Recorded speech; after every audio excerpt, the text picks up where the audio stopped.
What's up, Abe? Morgan, how's it going? Good to see you again. Yeah, I think you're the first second timer. Okay. Like we've had people pop in as guests. Like Russell's been on more than once, but he's like a recurrer. Okay, you're he's the a first recurring... time, just me and you. Yeah. All right. Well, the pleasure is mine. Thank you for having me. You fucking working at Chick-fil-A now? That's all my yeah, pleasure. my pleasure. Jesus Christ. You know, I will say I do love that about. Do you like that? I like that. It's creepy. It low-key might be, creepy. it might be a little creepy, but you know, in LA you get like zero customer service anywhere you go because everybody hates their life. Yeah, I mean, and nobody's pretending that. Yeah. Well, I was going to ask, has it gotten better or worse since the fires as far as like the vibes? Oh, the whole year has just gotten worse. Everything. I mean, it started off with the fires. Would bring a community together. Well, the fires did initially. Okay. You know, and even in my back house, we had people living there who were whose house burned. They're like refugees from the fire. Basically, we're refugees from fucking Silver Lake. from Pasadena, from Altadena. I wasn't sure. I just said an LA place. Oh yeah, right. No, Altadena and the Palisades fires were the two big fires, and it was actually crazy. So after I went back, and it was pretty close to right after Thanksgiving, and you know, and apparently I found out this year, LA, what's going on in LA gets around the country. Like every local news channel picks up on LA stories. Because the first one was it affects celebrities. Let's be real. Oh no! Brad Pitt's house is burning. Right? Who cares? You know, seriously, it's even worse than that. It's like, Jason Lee's house. Like, my name is Earl. His house. Who cares? Right. But yeah, so that was the fires were the first one. My mom called me and she's like, "Hey, I heard the fires are really bad," and I was kind of dismissive at first because I was like, you know, we have fires every year. It's it's very common. Yeah. Very common thing in California. And you know, fires, we have them. They don't necessarily get too close to the city. But where do you live in Los Angeles? I live close to downtown. I live in Silver Lake. Okay, you're in Silver Lake. I live in Silver Lake, very close to downtown. And I was driving from my house west to the Hollywood Improv, actually. Okay. And you could see in the distance the hills were on fire. So it was a real surreal That's scene. Got to be scary. It was apocalyptic. It was apocalyptic for sure. So I've never been to LA, but I was in Vegas like a month ago, and I get that similar, like, it's surreal. You're seeing shit that's in movies that's iconic constantly. Yeah. And then it's like, oh, now it's on fire. It's all a David Lynch movie. It is. That's going to be, So that was the first thing that was kind of like, okay. Then over the summer, we were the first place to have the ice raids. Oh shit! I didn't even think of that. Yeah, I mean, and I live, right by downtown LA. So yeah, you're the right kind of brown though. So you're probably like I didn't get affected. I wondered if I would, and I also present myself very American too. Well, you've got jokes about that, like getting out of a drunk driving thing. Yeah, exactly. But it's crazy. This was really interesting, and you could just tell. There's something going on that was a little bit kind of politicized even. Oh, yeah. So I live right by the Rampart Police Station, which is the infamous shout out Rampart. I'm pretty sure there's a movie called Rampart. Yeah, there is in Training Day. Training Day. Okay. So all the horrible cops. All of the shitty LA cop movies are based on the precinct that I live in. And so I'm sitting there and I'm coming home from somewhere, and my mom was visiting at that time. And as I'm coming, I'm turning off the freeway, and I kind of look to my right, and slowly moving was this like SWAT vehicle with 40 cops just hanging off of it. That sounds scary as fuck. And your mom was with you. Well, my mom was at home, so but you're like, and so I turn, and it's one of those things where I was able to turn in my house. I got at home and I go, Mom, come outside. because they drove past our house, all hanging off, and we're just sitting there going, what the fuck is going on? How Americanized? I mean, your mom's been in the U.S. for what, 50 years probably? But no, 30 years. 30 years. So, I mean, she's probably seen shit like this, but maybe not up close. Yeah, not up close. Yeah, that's not crazy. Up close. Yeah, because she was here after Vietnam. So, yeah, it would have been, Yeah, and I think... for me too, it was interesting seeing her take, because I've gotten desensitized to it after. Oh yeah, you gotta. I've lived in LA for 15 years, so I've seen a lot of crazy shit happen. Earthquakes. And we're both of the age where we lived post 9/11, where motherfuckers like guns in airports were right. that was the thing, and then it's just you go down to Mexico, you see that shit. When you're crossing the border, it's common. And so that, I think that was interesting, because downtown there are a lot of protests, and I think everybody saw it all over TV. But then you would go, a mile away, and it would just be like things are normal. Yeah. Right. So it's a real dichotomy. Yeah. It's a real dichotomy out there. So, but it's generally depressing, I think. Yeah. I think in LA the feeling is apocalypse is upon us. Whenever you have that many different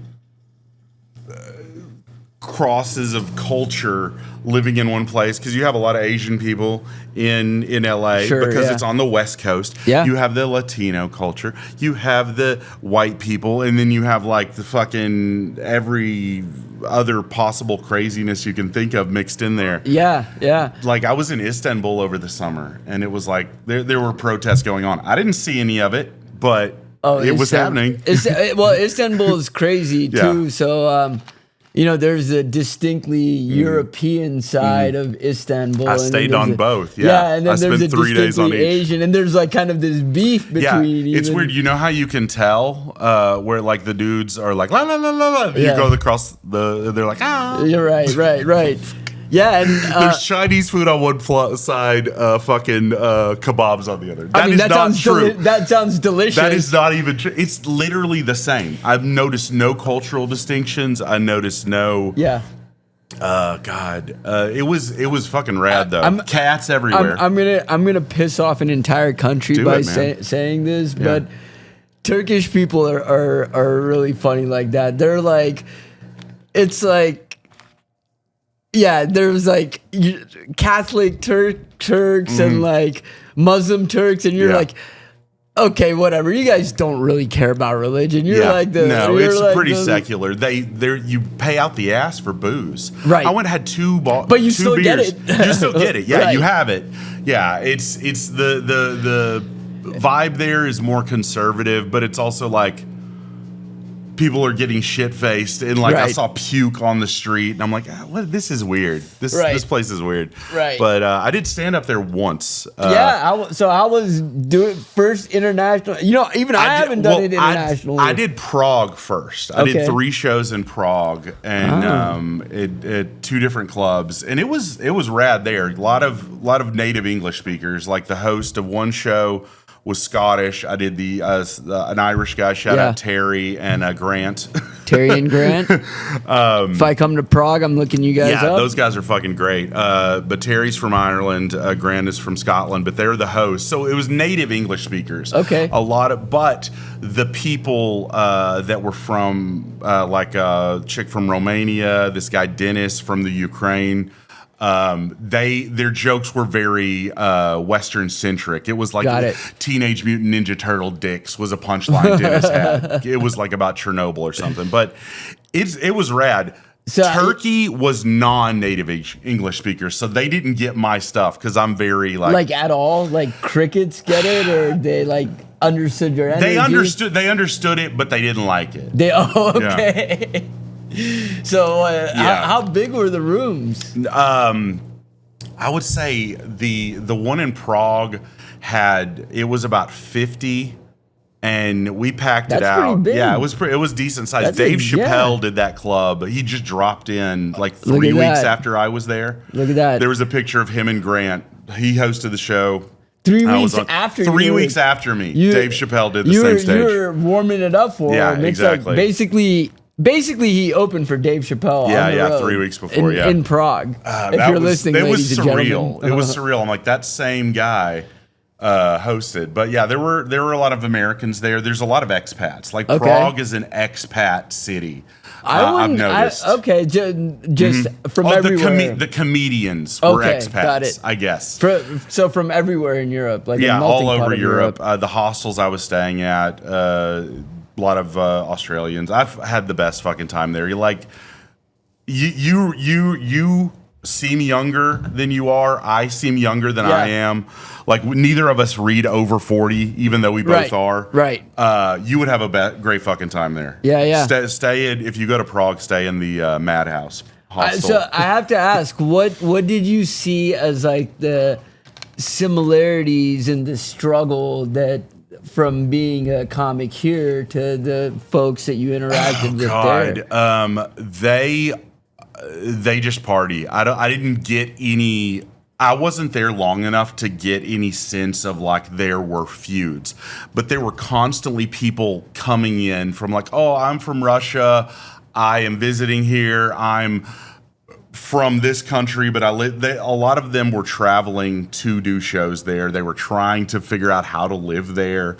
It's a city that's it's a hub for comedy in Europe. That sounds awesome. Any stand-up comics that are traveling through Europe. But it's all English speaking. Yeah. It was all English speaking. Oh, that's Berlin awesome. is cool. Curtis Hines is the one who told me about the Prague scene. Okay. Yeah. Berlin was cool? Curtis says so. I did not get to go there, but I just did Prague and Istanbul. But I wrote one joke that for German audiences, and I was told that German audiences would hate it. Okay. But I've only what was it? As I started dating this German girl, and she got kind of serious after 3 dates. After 3 dates, oh, she was Jesus. talking about, that's quick. That's quick, right? She started talking about getting married and having kids and stuff, and yeah, right. And I had to tell her, like, I can't have kids with you. She got mad. She was like, why? What the fuck? And I was like, look. She's like, why not? I was like, look, you're German and I'm Indian. Can you imagine how confused those kids are going to be every time they see a swastika? You know what I mean? Like, Fasha, is this a good one or a bad one?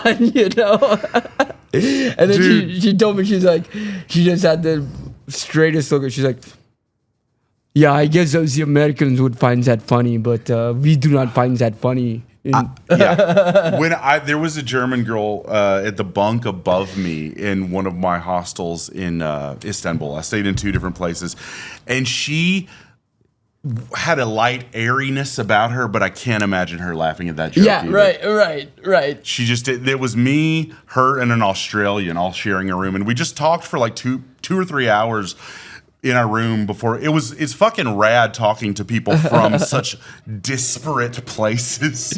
When you edit this, I want you to do a replay of you shaking your head and me offending the Jewish sensibilities that exist. I have no Judaism in me other than the last name, honestly. The last name and the dick. There you go. Because something you even shook your head, you're like, oh yeah, that well, was. Well, I was thinking that's smart because not a lot of people know the origin of the swastika. It's a symbol of peace for prosperity. It's a symbol. Yes, exactly. Oh man. So how's the app? Are you just to talk a little bit about it, over the last year I've been working on an app, a better experience platform is the name of it. It's the Abe XP platform, which is wait. Abe. Your fucking initials, dude. Yeah, I did. It is. I know. No. That's kind of cool because your name is a thing. Your name is easily It's okay. What is that? Acronymized. Yeah, it is acronymized. Let me address this for the record. No, I like it, dude. First of all, this was a little kitschy name that I came up with. You're on the Breaking Hyman podcast. Right, exactly. Breaking Hyman podcast. You're getting the real story behind the name, right? So I did consulting for a long time. Yeah, right? sure. Yeah, we talked about it. And I had this little consulting brand that I'd built up called A Better Experience. It was like a better consulting experience. So I had a domain just laying around. Right. When I started building this app, and as I started to release it, I didn't want to go out and purchase a new domain, name it, brand it, all that stuff. So but did a better experience? Did you do that because those 3 words spell Abe? Yeah. Yeah. Oh, yeah. But Totally. But it makes sense. It's totally. smart. It's branding. So now the A just turned it into a platform, right?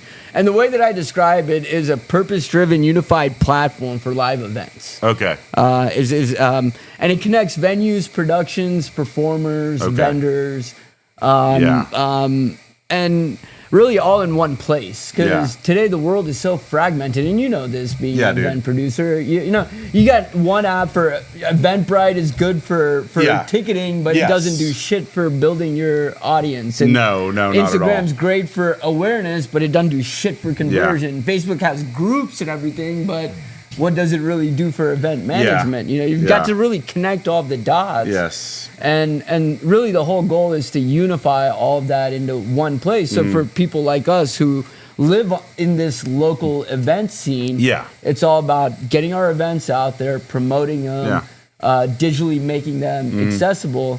And, you know, one thing I've noticed personally is with some of the big tech out there, you've got these algorithms and all this stuff, and they just promote like whatever they want to promote. Yeah. You know?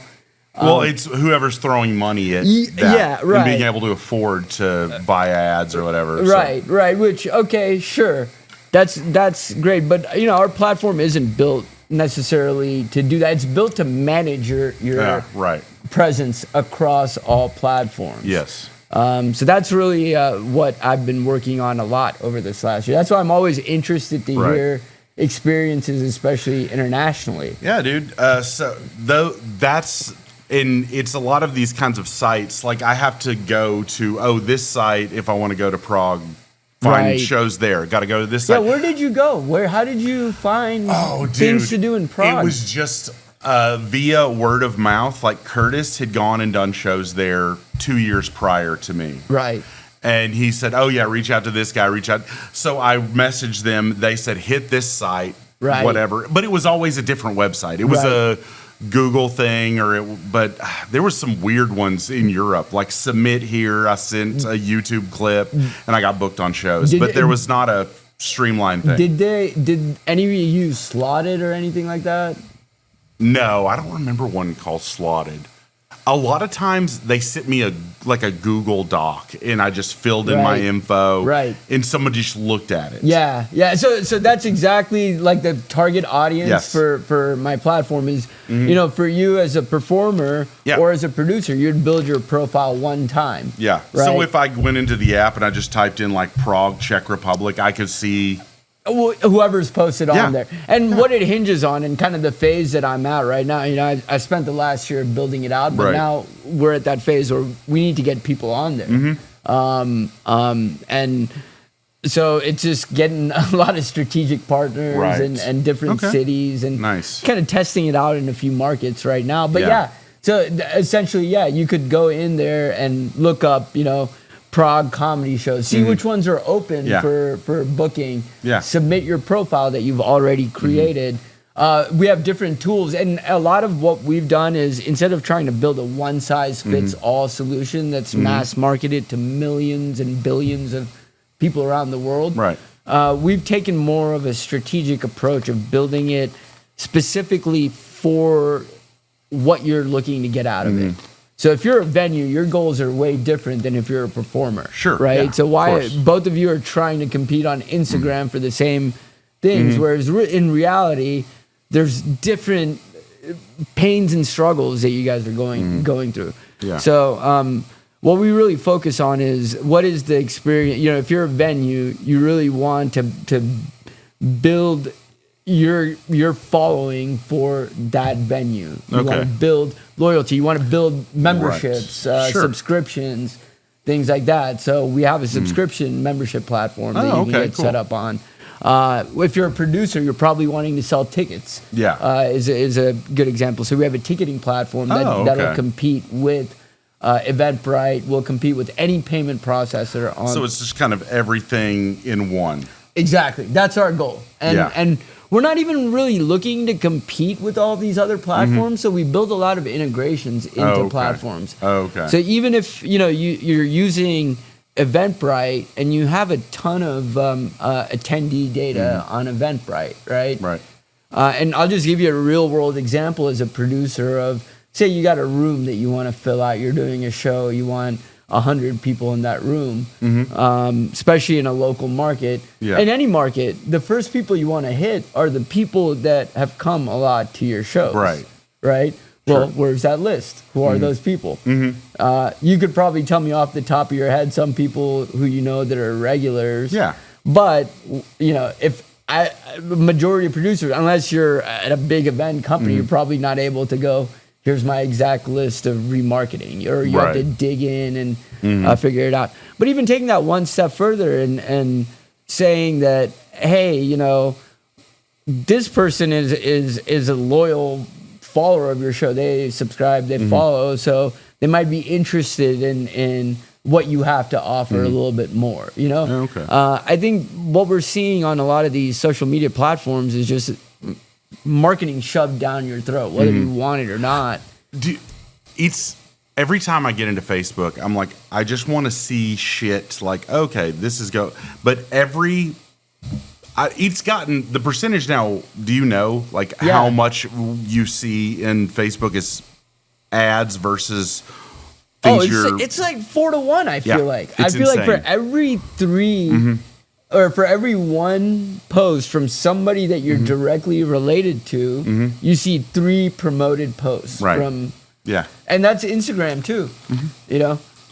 What do you get on your Instagram feed? This is always an interesting question. Because I'll tell you what I get. And a lot of people say they get big booty hoes, and a lot of guys at least. But I get let's see. I'm curious. Okay, you show me. Yeah, let's your recommended posts. Just scrolling on your feed. Yeah, just scrolling on your feed. I bet you mine's gonna be comedy. A lot of LA comedy. This is my artist friend.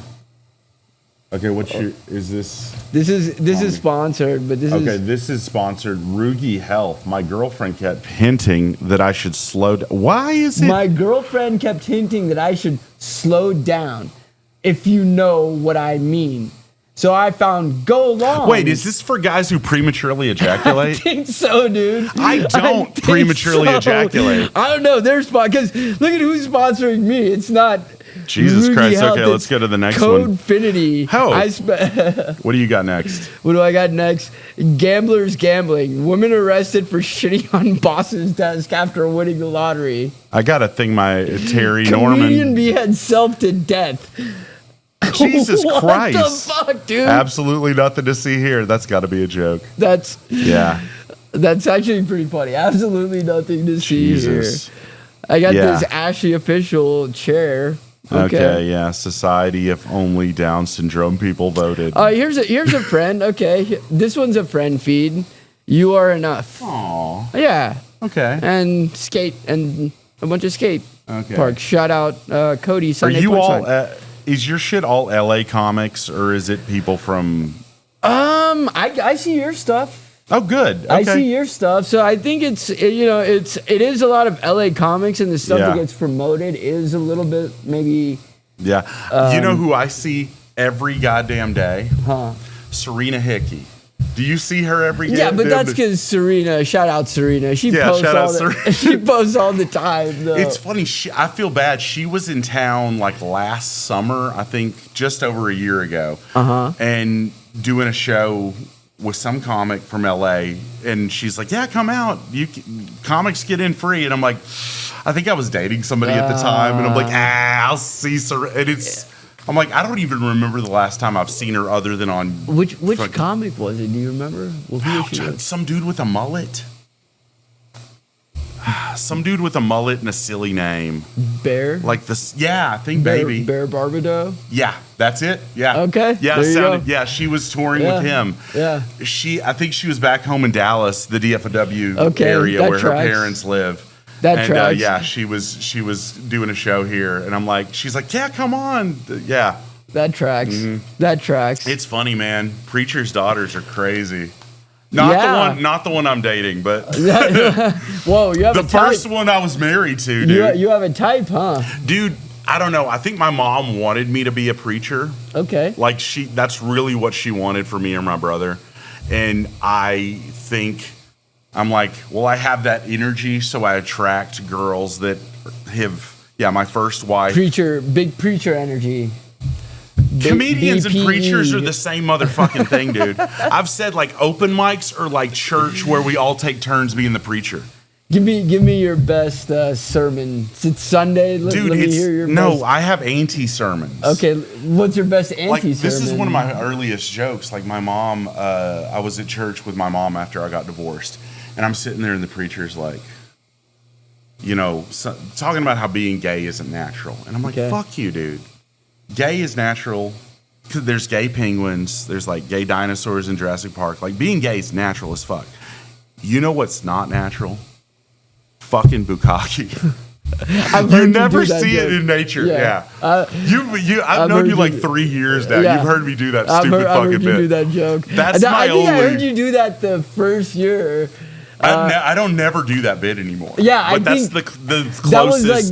That was I think the first joke that I remember of yours. Dude. From 3 years, and that's wild. We've now known each other for and that's what's crazy about the comedy scene too, is it's a lot of networking. Yeah, well, dude, a lot of travelers perform. So from my perspective, when I was thinking about the app you were doing, I was like, how could I use this if I were traveling? Right. I don't have to like say, hey, who do I know in Vegas? Who do I know in Prague? Who do I know in New York?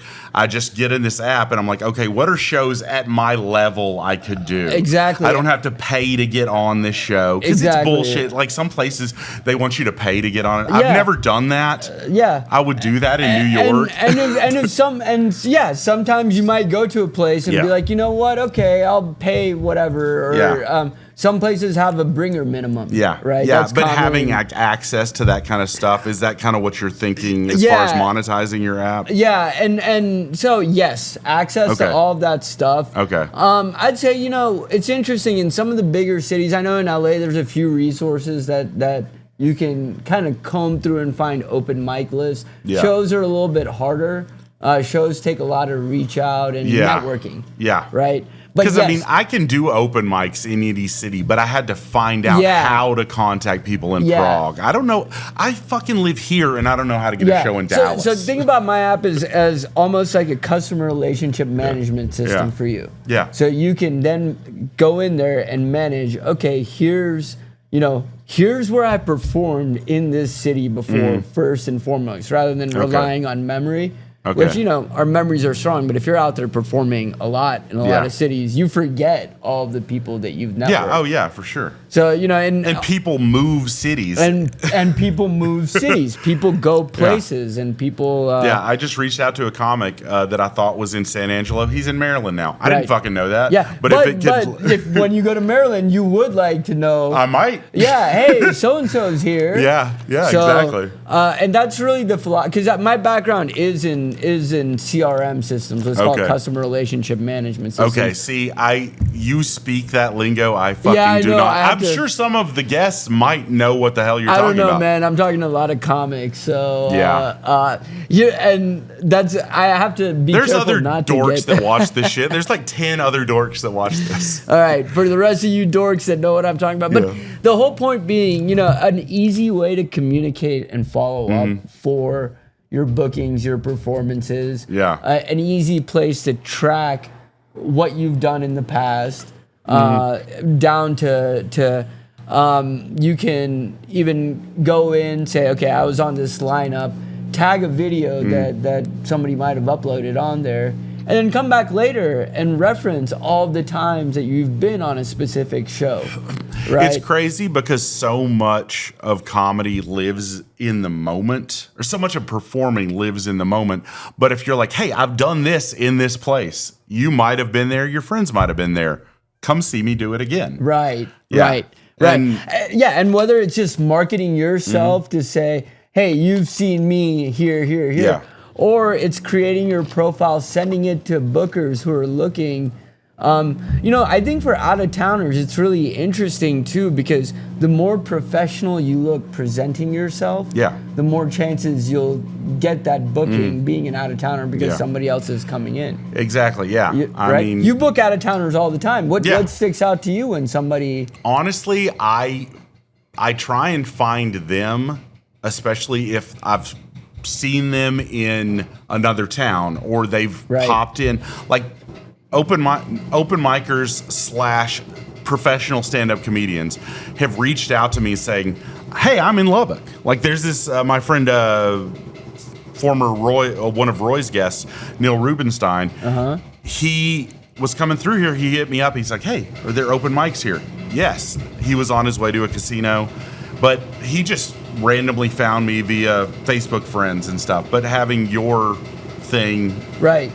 Opportunities to get paid gigs, things like that. Yeah, so. and that's our goal, and that's kind of the goal is.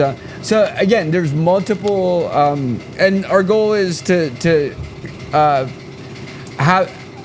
let people meet it where they're interested in. So as a performer, your interests are gonna vary than as a producer, or as a venue. For venues, they're looking for producers that'll bring people into their venue. So there's a whole dynamic between you pitching your show to venues. So being able to submit easily your profile as a producer to a venue, get passed to that venue, request a new date, and having everybody on the same. For venues, again, our big pitch for venues is around increasing membership subscription, which for a lot of venues is a new revenue stream.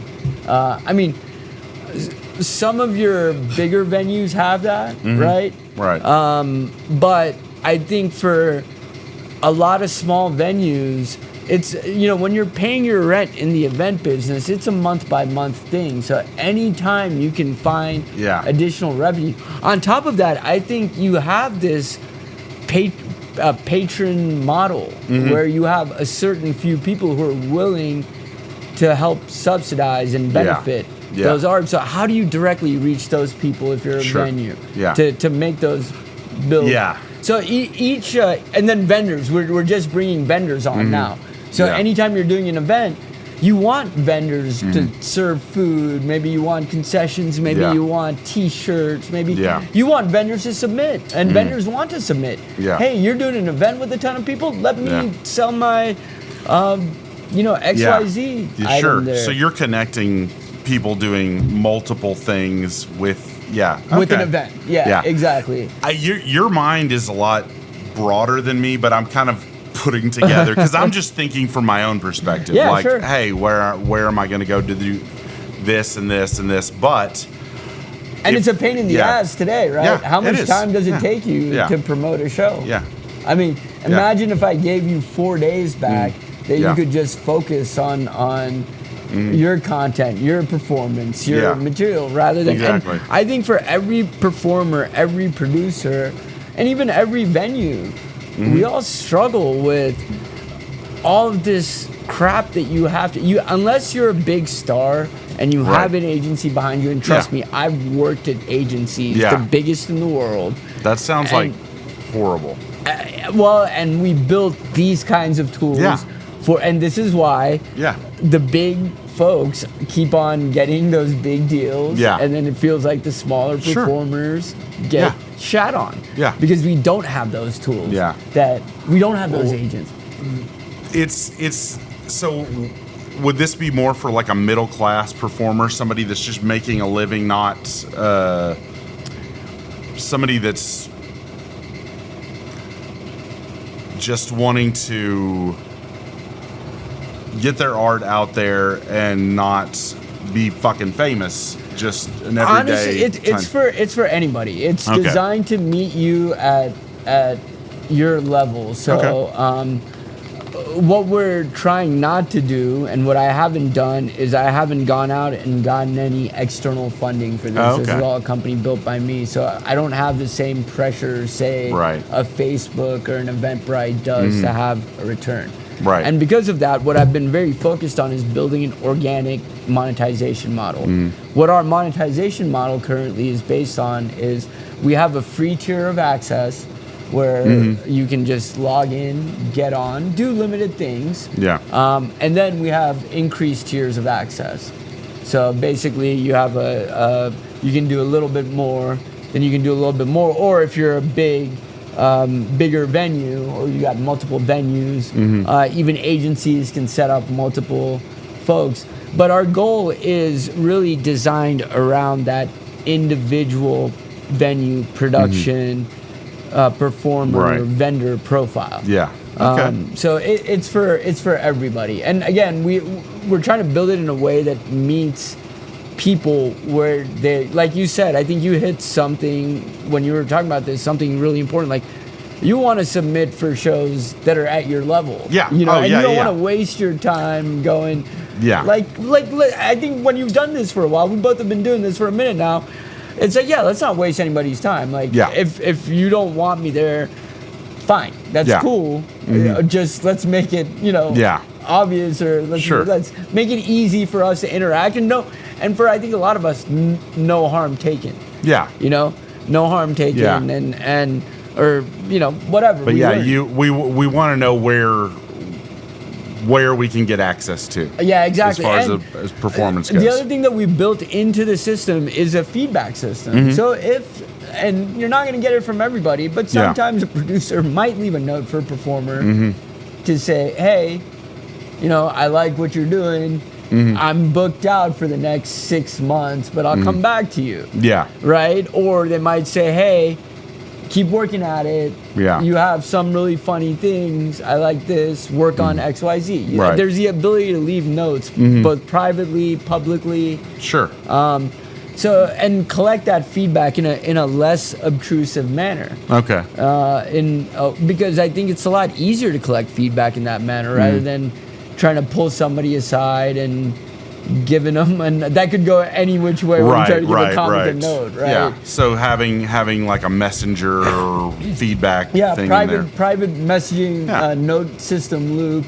Yeah. And so that way you can collect feedback from producers. Somebody might say, oh, hey, you got some really funny stuff, but I need people on this show who can bring, 7 people. I'm running low on seats, which I know in LA happens all the time. Yeah, you do get a bunch of bringer shows, which at least I feel like, at least as a performer, oh, okay, well, that was a bringer show. I'm not going to get booked there because I don't know anybody in this city. Right. You want to get on merit rather than how many people you can bring out. Right. And so you might plan your time a little bit differently. Would this thing so it's going to have so there'll be ratings, like for this venue has this many stars or this. So that's an interesting question. I've wondered how much to get into a pure social aspect of it. Right. Here's my take on this, right? So, and one thing that I'll be transparent about is our pricing model. Okay. So our pricing model is based around building your digital presence. Okay. What that means is it could be as simple as just creating your presence on our platform, which is free for basic creation. Now, if you want to soup up your profile, you can do all sorts of different things. Okay. For different tiers of membership, right? Right. Where we tend to make larger sums of money is around custom builds of things like websites or apps. Okay. And a lot of that includes direct tie-ins to the features that you already have on the platform. Okay. Like subscriptions, like memberships. One of the platform add-ons that we have, so basically what this means is if you have a website or if you have a mobile app with us, you can add on your own social network. Oh, okay. And that will allow for a social network to be created within the realm of your business. And here's why, is because content moderation is one of those things that, there's a lot of talk about free speech and what you get moderated and whatnot. So I don't necessarily have the resources really to getting into moderation disputes. Right. 2, that should be upon you as the owner of your digital presence to know what sort of, and we'll offer tools to help you moderate. Okay. But the ownership of moderation is on to you. So within that, I have to think about how a review system would work. Oh, okay. Right? Because by nature of the way that the platform is set up is it's meant for you to be in control of the face that you're presenting. Oh, okay. So reviews and things like that, we wouldn't per se be focused on. Okay. So it's more about just getting the information out, getting the ads information, out. Okay. getting some conversation around it, maybe. Because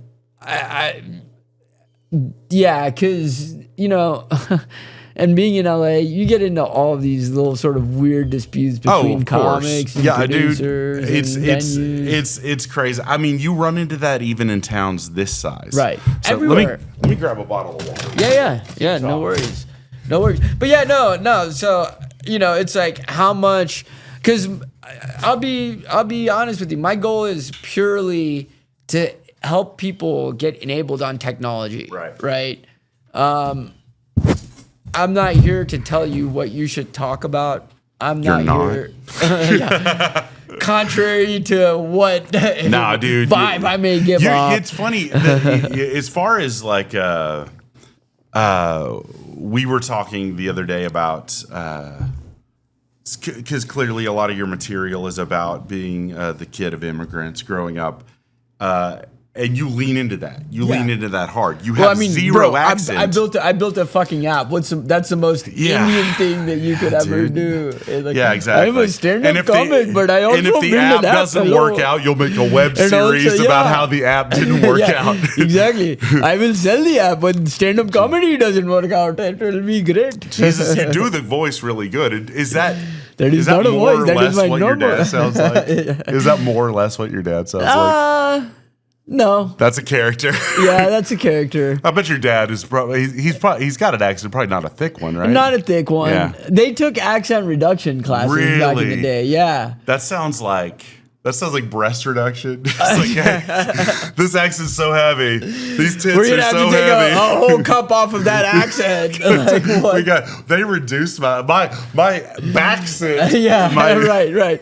Whatever. Yeah. I used to have such problems with lumbar support, but now they took my accent away. But do you think I feel like a new man. Do you think like a guy who's dating a woman with really heavy accent, if she gets accent reduction, he's not into her as much? Because I know I would be into women with smaller tits more. Like, don't get the breast reduced, don't get the accent reduced. I feel like that's the attraction.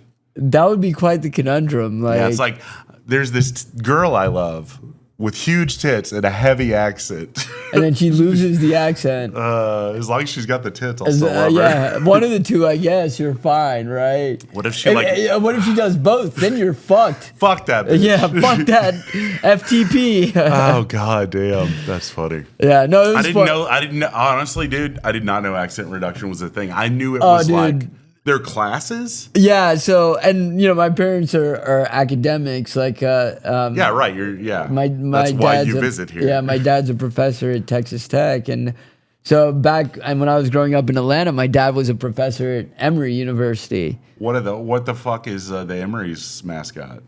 The Eagles. Fuck that shit. Raider power. Yeah, they're not very good at sports. Emory's a rich kid school. Oh, okay. Emory's a super rich kid school. And that's in Georgia? Yeah, it's in Georgia. And it's not even one of those like rich smart kid school. It's like the rich fuck up kids, but they're like super rich. So Emory is still considered like a really good. I probably like shouldn't senators' say this. kids go there. Yeah, exactly. Business peoples and senators and like, didn't you say y'all were in Boulder, Colorado before? Was he at the University of Colorado? Yeah, he was. That was the first place he taught at when we landed in America. Wow. But anyway, so accent reduction. This is hilarious too because tell me more. Yeah, they would take these classes and they would get these cassette tapes for practice. Okay. And so we'd be driving around in the car and all you would hear, and this is what accent reduction is. It's like just how to say a bunch of words differently, right? Yeah, sure. So you would all you hear is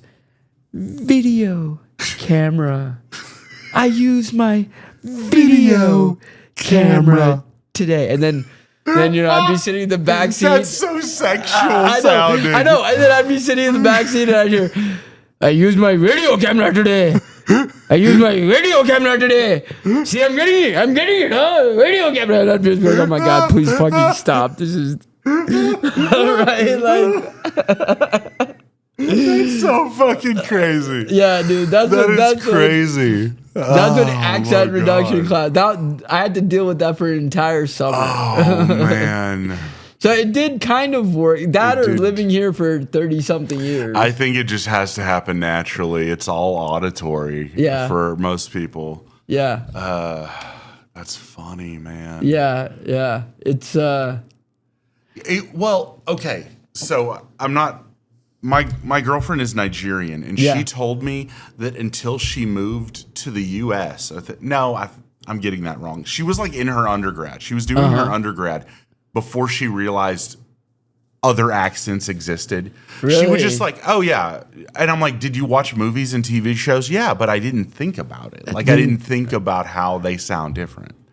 So that's I'm like, interesting. That's so, and she's an actress, so she does a decent, she can do an American accent, whether she intends to or not. Right. There's certain words she'll say in a certain inflection to be cute. And I'm like, you sounded like an American chick.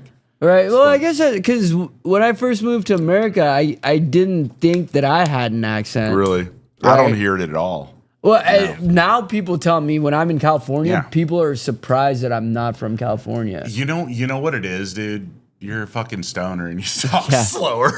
That's what it is. Yes, it's the California. Yeah, dude. I do have That's the California what it is, bro. Yeah, bro. It's your inflection more than your accent. Yeah. And I think that shows through. Yeah.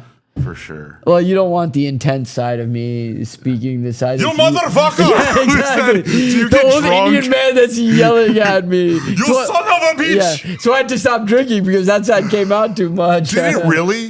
When you were drunk? Oh God. Okay. No. But you were. How old were you when y'all moved to the U.S.? I was 7. Okay. See, I think we were talking the other night, and I'm like, "Fuck you! Like we're born here, right?" You're like, "No, yeah." And that's another thing. That's usually when we hang out, we've been drinking or smoking so combination of the two. Exactly. Yeah. Yeah. No, that always surprises people too. That I am indeed an immigrant. Mm-hmm. I'm not the kid of immigrants. Yeah. Well, I mean, you're not, the way you present yourself, you can't really be mistaken for Mexican unless maybe at a distance.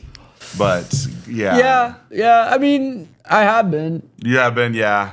I have been. Yeah, I think most. Well, it's funny. By Mexicans too, not by Mexicans. So my buddy Saul Rodriguez, he's up in Amarillo. He's a Mexican dude, but his name is Saul, so he gets mistaken for Middle Eastern a lot, and he's got a lot of bits about it. He does a really good accent, just a generic. Like I don't know if it's convincing to me, but I'm fucking racist. So right there you go.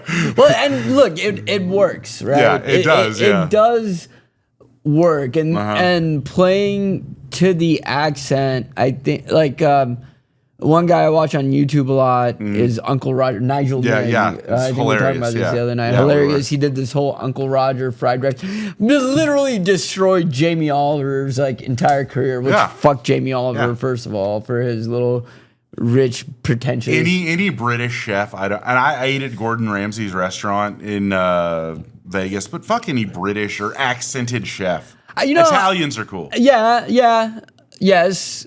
Fuck British people. Yeah, in general for colonizing our curries and trying to pass it off as their own. I will take a stand, okay? Hey, the old Indian man's coming out angrily. That's why I like fuck with Indians. We both defeated the British. Fuck That's them, true. Right? That's true. Right? Didn't you guys like You kicked them out, right? No, Gandhi or some shit? I don't know.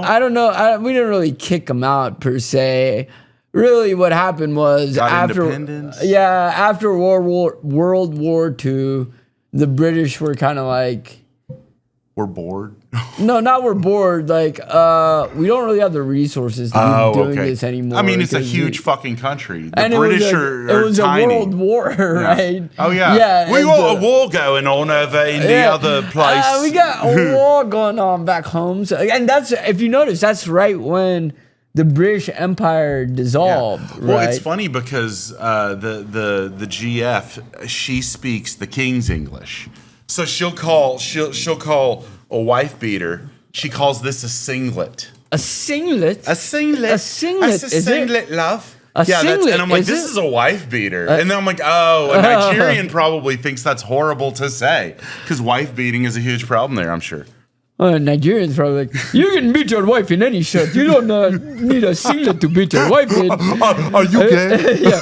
Are you gay? You cannot hit your wife? Do you know that fucking video of that African dude? Are you gay? Are you gay? Yeah, I know. I know what you're talking about. That meme. Yeah, that meme. I don't know if I asked. I was like, is he Nigerian? She's like, I don't know. And I'm like, oh yeah, she doesn't know who all Africans are. Isn't it like, why are you gay? Why are you gay? Yeah. It's the softness of it. Yeah, right. It's like he genuinely wants to. Oh, Jesus Christ. Yeah, I love accents. I do a lot of bits. What's your favorite accent? Give it to me. Well, I Give mean, me I your like most the racist favorite. No, I don't accent. dude, she made me sing Shaggy. Mr. Bombastic, mini fantastic. I did I could do the chorus straight faced, but when it got to the fucking verses like yeah, fuck it. He's in Jamaican speak, and I'm like, I feel like a racist piece of shit doing this. Wait, could you? What if the next time we went karaokeing, we sang "It Wasn't Me" by Shaggy? Yeah, let's do it. Which part could you do the rapping? I'll do the Shaggy part. You do the Shaggy. Okay, you're gonna make me do the. If you wanna be a player, you know how to play. Dude, I'll listen to it and I'll decide which part I want to do. All right, because I can nail the Shaggy part. Okay. You know? She got me banging on the counter. It wasn't me. She got me on the sofa. Damn, it wasn't me. We'll do it. Her in the shower. We'll do it, film. It wasn't me. Okay. That would be epic. Wednesday, the night before Thanksgiving. Wednesday, somebody's got to take a video of that. Yeah. Russell. Yeah, Russell's got a new iPhone. He can do it. Yeah, Russell. I just noticed something, dude. You grew up primarily in Atlanta. Mm-hmm. What do they make in Atlanta? Coca-Cola. What do they make in fucking Texas? Dr. Pepper. Isn't that weird? The dude from Atlanta is drinking Dr. Pepper. The dude from Texas is drinking Coca-Cola. That's a little bit of weirdness. Yeah. But I wanted to try, dude, have you tried this holiday creamy vanilla? No. I want to How was it? It's pretty good, man. I drank the whole goddamn thing. Okay, was there rum in there? There was some whiskey in there. Okay. Why the fuck did you ask me that? Because I couldn't tell if I smelled that, if that was the natural flavor of that, or if you added. It mixes really well. Okay, no, it does. There was some bourbon in there, and I will say the only reason, and I don't care. Fuck you, dude. Yeah. Don't judge me. The only reason, because I was trying to figure out, because I was looking at the label earlier, and I'm like, since I stopped drinking, I'm a fucking soda aficionado. Oh, soda aficionado? A soda aficionado. Yeah. Soda aficionado. A soda-nado. Aficionado. Yeah. Okay, so. So I smelled it a little bit, and I was like, huh. Smells like bourbon. Yeah, it smells That's funny. Did you really? Huh? Yeah, but since I stopped drinking it, my fucking sense of smell is it's on. It's on. Ridiculous, dude. So I drank it about down to here. Yeah. And I had a little bit of I can't even remember the name of the whiskey, and I just poured the rest because I like to be a little looser on a podcast. Yeah. Whiskey makes me a little bit more patient, I think. Oh yeah, whiskey was my drink of choice too. Yeah, but what's your favorite whiskey? I don't have a favorite one anymore. No, anymore. You used to have one. Yeah. I don't. Oh my god! I won't buy another bottle. There's a story behind this. No. When I was, this is like when you ask somebody, when you ask somebody for a drink and they go, "Oh no, I don't drink," and then they say anymore, and I can say this because I don't drink anymore. You know, there's a story behind that anymore. I don't drink that often. I don't drink. Yeah, I've whiskey. had that bottle. I don't drink this whiskey anymore. It used to be my favorite, but why? Well, no, when I was a cheap. Welcome to the Breaking Hyman podcast with Abe Parr. You turned it around. Morgan Hyman on his choice of whiskey. No, tell me about this, Morgan. Dude, when I was still married before I got divorced, I would go through a handle of Evan Williams a week, which isn't that much, but that's a significant. No, I mean it's a dent, but it's look, to put it in perspective, I would go through an eighth of Jameson a night, if not more. Okay. And I'm a dude. I weigh $150, so there's not. That's a lot of alcohol for me to. Is that a pint? That's a 750 milliliter. Oh, that's a fifth. A fifth. That's no. Right? That's a fifth. Sorry, I'm getting my weed and my... you get your weed and your... An eighth is the smaller amount of weed. The fifth is the smaller amount of booze. A fifth. But handle is like the 1.75. Yeah, exactly. So I would go at least easily a night. A fifth. If not a fifth and a half. Yeah, a night. That's too much, man. That's too much. What? Jameson. Particularly. That's expensive. I mean, that's like probably $25. Yeah, it was like 25 to $30 a bottle. That's more than a pack a day of cigarettes. Even now with cigarette, how long have you been off of that much? It's 2.5 years. Oh, good. Thank you. So you were still drinking that much when I first met you. Oh yeah. So I didn't realize we don't hang out often enough for me to realize. Dude, that first year I met you, I remember getting absolutely blasted at karaoke. Yeah, probably Adolph's. Yeah. I don't remember driving home. Jesus, I'm glad you got home safe. Here's the good thing is that part of Texas, Lubbock, had way less cops there than that are there The southwest now. side of town is less. But I will, seriously, Silver Bullet and Adolph's, I will see somebody that I've seen at Silver Bullet and Adolph's on Lubbock County mugshots the next morning. I'm like, oh yeah, I saw Curtis there last night. Not Curtis Hines, another Curtis.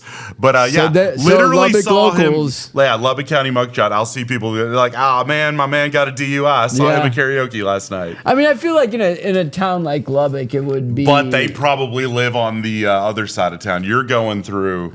Yeah. There's fewer cops. But you don't drink and drive anymore because you don't drink anymore. No, I don't drink anymore. I don't drink and drive. Nice.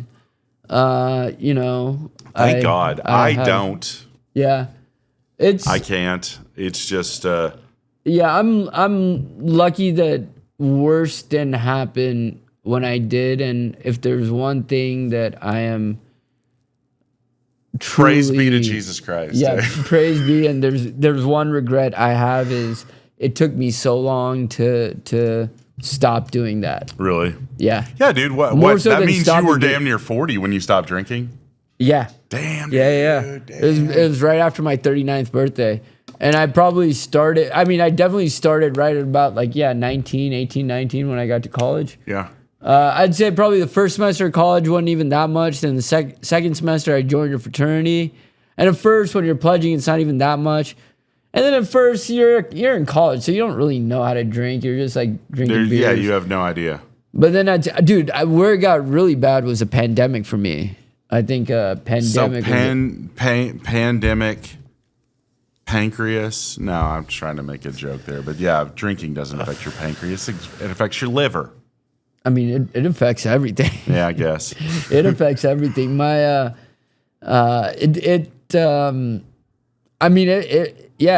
it took like a reprogramming. Yeah. Of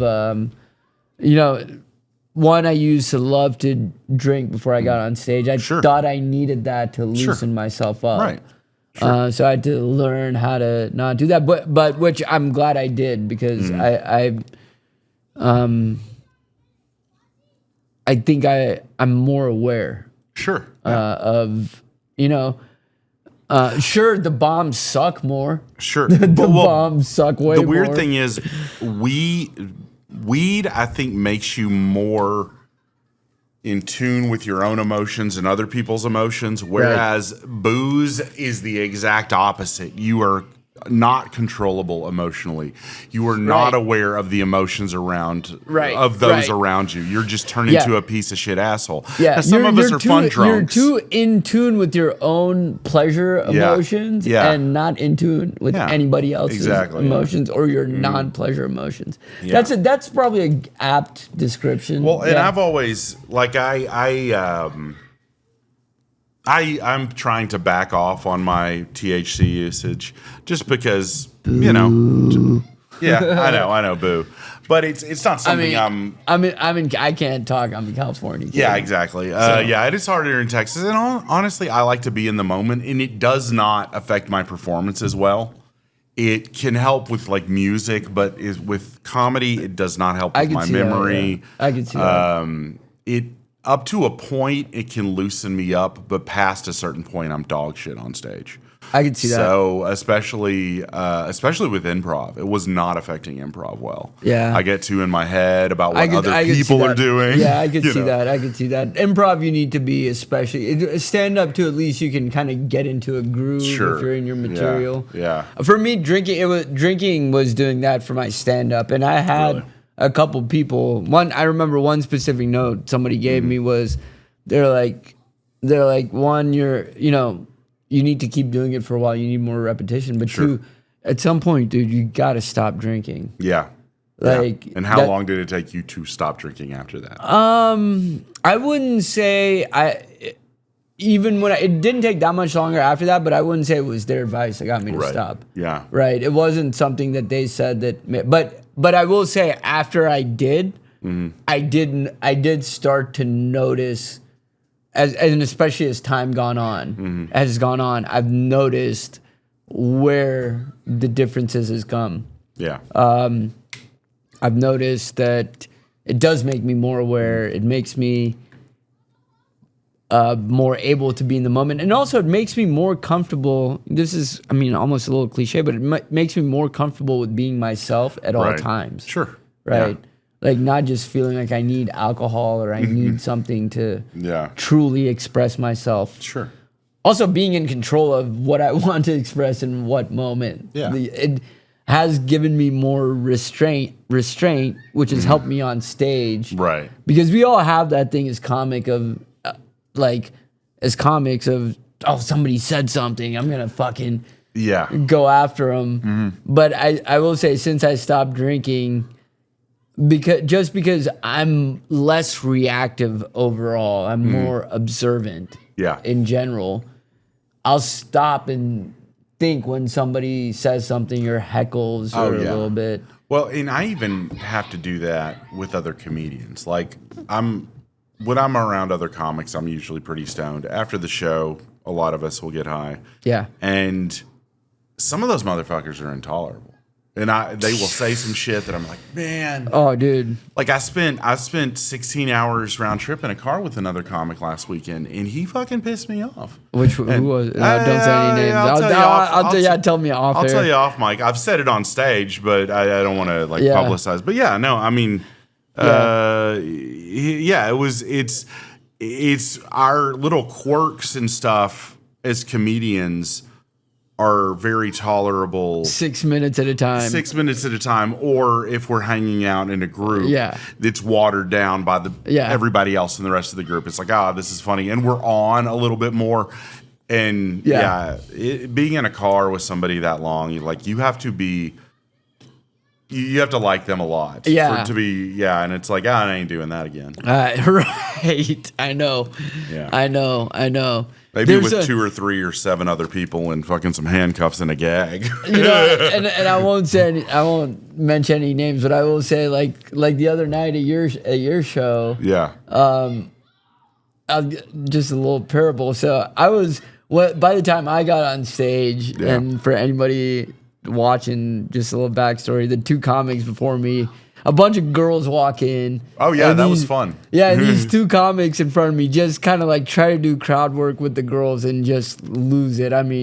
One was like screaming at the top of his lungs at one of them, like literally walked the entire room full of girls. Oh yeah. We had to get him back. It was I was going in between the rooms. Yeah. So between me and you, we had to get him back and kind of engage him, and that was a victory. I actually walked off stage going, yeah. You know what? I'll take that victory for where it is. You brought him back. We got him to stay. Yeah, got him to stay. They hung out. They had a good time. A few of them even came up to me afterwards. They're like, "Oh, you were our favorite one." Blah blah blah. And one of them went up later. Shout out Mackenzie if she'll actually come back. Mackenzie, come back. Mackenzie, you did great. You did. Although my favorite was you told her not to talk about her personal trauma, and she talked about her personal trauma. I was like, welcome to the stand-up comedy scene, Mackenzie. You will fit right in. Yeah, exactly. You will fit right into our scene because it's all about attention, man. It's like how many girls do you know within like the first 12 hours of you knowing them? They're like, oh yeah, I was assaulted like by my dad or something. It's like, what the fuck? I don't think that's about attention, dude. I think that's about how fucked up the world is.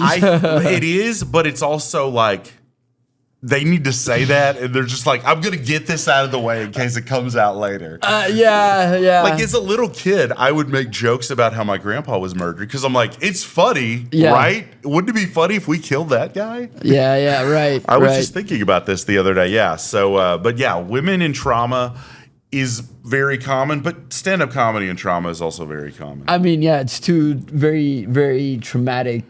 Yeah. I don't know. That was a train. I don't know any, and I know a lot of people believe this is like through tragedy comes comedy. Yeah, so, tragedy plus comedy, tragedy plus time equals comedy. Right, right. That's a common saying. I don't know if that's like Greek or Roman. Yeah. And whatever. My friends back in Atlanta, that's gone for the rest of this pod. That's fucking gone. Yeah, for the remaining however many minutes are left. We're about to wrap up, dude. Yeah, I know. Fuck you, bottle cap. You could add 3 more minutes of exposure, but no, you're not going to because you're a fucking asshole. No, sometimes you got to tell the bottle cap what's up, dog. Yeah, dude. Don't be fronting. What was I gonna say? I was gonna say something. I don't even remember. Trauma. Oh, trauma and comedy. Yeah, trauma and comedy. Traumedy. Traumedy. Yeah. So I will say, when I was back home in Atlanta last time, one of my close friends growing up, he's like, how are you doing overall? And I'm like, good. Yeah, it's a common question that people ask. I'm like, yeah, good. Mm-hmm. How are you doing? He's like, no, but how are you doing? Like, over, and you're like, I'm like, what the fuck? Like, yeah, why are you asking? Mm-hmm. He's like, well, just stand-up comics have a known thing of killing themselves, and there's a saying that's like funny in life but miserable, or funny on stage but miserable. I don't know. He said some shit like that, and I was like, no, that's a very common thing. And I was like, that is, but holy shit, it's that common that everybody knows it. Like, okay, so there is that kind of trauma. I think you do have to. I think if you go to LA or New York or any one of these big cities to make it, and you make it right away, and you don't, I don't think you do have that base of trauma to kind of find humor in it, right? No, I mean, David Cross has a whole bit about people that moved to LA because they were the lead in like Brigadoon or Annie or something in their high school play, but they were from a town of like 3,000 people. Right. And it's like, I was big shit in fucking, little Duluth. Yeah. And then they moved to LA and they're nobody. And they were the most talented dude there. They were the tallest, handsomest, best singing dude in that town. Yeah, or the prettiest girl who we have this term. We have this term all the time where an 8 anywhere else, that's an LA 5. Yeah, absolutely. Yeah. And people joke around like, oh, I'm an LA 5. That'd be an 8 in another place. Well, I mean, not only do big cities attract more physically attractive people, Right. because they go there to be successful. They want to be seen. They want to be people Right. in industries. LA in particular is people that are It's being very vanity actors, driven, comics, Yeah. whatever, you name it, models, Yeah. anything, singers, actresses. And I think we Other talked about words this for the last same time when I things. was here, but you know, it's trippy when you go to a casting and the call sheet comes out and it's like, we're looking for an actor, mid-30s, Indian, and then you walk into a casting room and you see like 4 other people that look literally exactly like you, and you're like, yeah.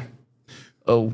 And the Okay. crazy thing is that denotes to me that they want personalities. They want a guy who looks like this, that has this personality. And I feel like dudes like just say off the top of your head, Aziz Ansari, who is similar age and height, whatever. He created a personality of his own, and that's why he's getting roles, not because he looks the way he looks. No, via his stand-up, via his whatever. So, and I'd say that this is the biggest thing, and I know we're about to wrap up, so whatever, we'll go another 3 hours. It's fucking Joe Rogan for all I care. But no, 10 minutes maybe. No, what I was gonna say is, I think what's important these days. So last time I was here, we talked about, like, you know, when you do go to a big city, and I think we talked about something this time where when you do go to a big city, it is competitive, right? You've got a lot of people there, and a lot of times people ask, "What's the best way to make it?" And that's really build your audience before you get there. Sure. Because if you have an audience, if you have people that are listening to you, doesn't matter where you are, but you will go into a room. It's, again, going back to being able to sell your tickets, being able to sell out a room wherever you are, finding your fans all over the place, giving them access, and being able to do that in different places. That's how you kind of grow as a comic for any aspiring comics out there. So, you know, you just go out there and where was I going with this? I'm trying to figure out what the kids are playing. Yeah, have a better experience. That's what I'm going to call this fucking episode. A better experience. A better experience. That's what it is. Yeah. Where can people find you, dude? So abexp.com. You can find the app. We'll put the info in the links. Yeah, we'll put the info in the links. I'm actually just rolling out, and I'll send you the link to this, but profile functionality where you can actually see. Actually, on my profile, what I've created so far, the podcast appearance from last year is one of the highlights on there. Oh, cool. Okay. So nice. I'll start sending that out. So Numero dos. yeah, and then I know I have your West Texas Comedy Collective in Laugh Hub City. I have West Texas Comedy Collective and Laugh Hub City in there. Yeah. So I'll send you the links to that so we can attach it so people can see. Oh yeah. Shows happening here. Yeah, shows what you're doing here. Yeah. Other places, YouTube. I have a web series that I'm restarting where I play a fake Indian psychic. What is that called? Ranjib the Magnificent. Ranjib. I'm actually working on doing live YouTube shows. So this will be... You were telling me about that. That sounds fun as hell. Yeah, so that'll be fun. Like live events in LA, but on YouTube. From everywhere. From everywhere. and again, I'm a digital guy, so we're gonna tie it into the app, and it's gonna be... We're really trying to, and really for me, doing all these projects are ways to experiment with the technology out there. Yeah. So we can change the way that we deliver content these days, because let's experiment, let's have fun, right? Yeah, so dude. we're gonna have some fun with Ranjib. Yeah. And then find me on Instagram, Abe Parr. Abe Parr. Thanks, buddy. Thanks. It's great to see you every Thanksgiving. But thanks for watching. Peace out.